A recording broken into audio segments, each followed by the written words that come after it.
Hello, little love bug. I'm glad you came to play, but now it's time to rest your head and end your busy day. The moon is out, and high above the stars are twinkling bright, and so to sleep, my little one, it's time to say goodnight. Hello, little love bugs. This is Haley of lovebuglittles.com, and I'm going to be reading for you today Part 1 of The Wonderful Wizard of Oz by L. Frank Baum.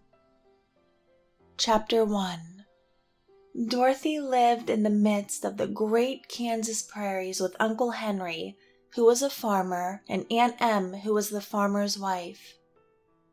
Their house was small, for the lumber to build it had to be carried by wagon many miles. There were 4 walls, a floor, and a roof, which made one room, and this room contained a rusty-looking cook stove, a cupboard for the dishes, a table, 3 or 4 chairs, and the beds. Uncle Henry and Aunt Em had a big bed in one corner, and Dorothy a little bed in another corner. There was no garret at all, and no cellar, except a small hole dug in the ground, called a cyclone cellar, where the family could go in case one of those great whirlywinds arose, mighty enough to crush any building in its path. It was reached by a trap door in the middle of the floor, from which a ladder led down into the small, dark hole. When Dorothy stood in the doorway and looked around, she could see nothing but the great gray prairie on every side. Not a tree nor a house broke the broad sweep of flat country that reached to the edge of the sky in all directions. The sun had baked the plowed land into a gray mass, with little cracks running through it. Even the grass was not green, for the sun had burned the tops of the long blades until they were the same gray color to be seen everywhere. Once the house had been painted, but the sun blistered the paint and the rains washed it away, and now the house was as dull and gray as everything else. When Aunt Em came there to live, she was a young, pretty wife. The sun and wind had changed her too. They had taken the sparkle from her eyes and left them a sober gray. They had taken the red from her cheeks and lips, and they were gray also. She was thin and gaunt and never smiled now. When Dorothy, who was an orphan, first came to her, Aunt Em had been so startled by the child's laughter that she would scream and press her hand upon her heart whenever Dorothy's merry voice reached her ears. And she still looked at the little girl with wonder that she could find anything to laugh at. Uncle Henry never laughed. He worked hard from morning till night and did not know what joy was. He was gray also, from his long beard to his rough boots, and he looked stern and solemn and rarely spoke. It was Toto that made Dorothy laugh and saved her from growing as gray as her other surroundings.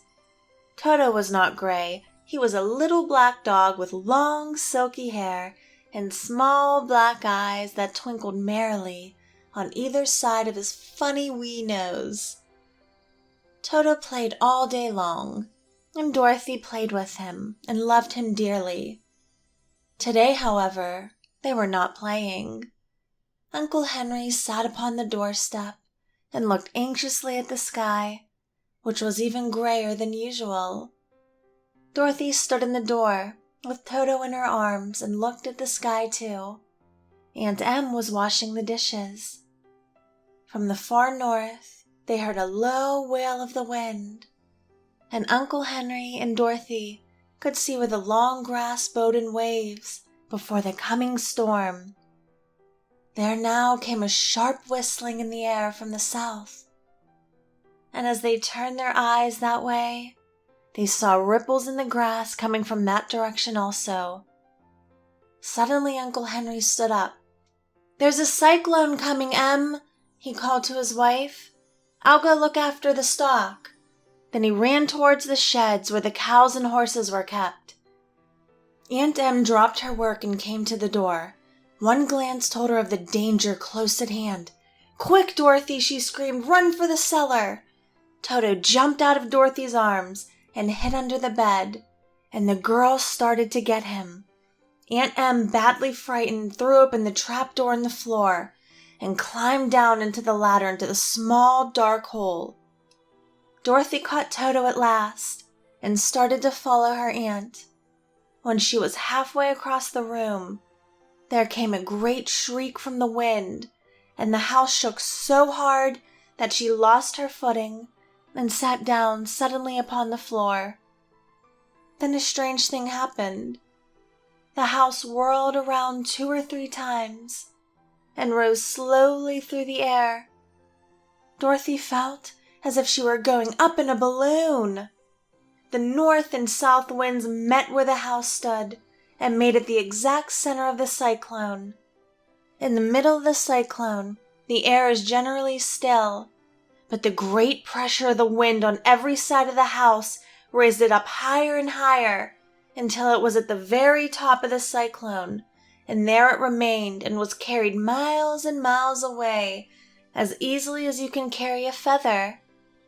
It was very dark, and the wind howled terribly around her, but Dorothy found she was riding quite easily. After the first few whirls around, and one other time when the house tipped badly, she felt as if she were being rocked gently, like a baby in a cradle. Toto did not like it. He ran around the room, now here, now there, barking loudly, but Dorothy sat quite still on the floor and waited to see what would happen. Once Toto got too near the open trapdoor and fell in, and at first the little girl thought she had lost him, but soon she saw one of his ears sticking up through the hole, for the strong pressure of the air was keeping him up so that he could not fall. She crept to the hole, caught Toto by the ear, and dragged him into the room again, afterward closing the trapdoor so that no more accidents could happen. Hour after hour passed away, and slowly Dorothy got over her fright, but she felt quite lonely, and the wind shrieked so loudly all about her that she nearly became deaf. At first, she had wondered if she would be dashed to pieces when the house fell again, but as the hours passed and nothing terrible happened, she stopped worrying and resolved to wait calmly and see what the future would bring.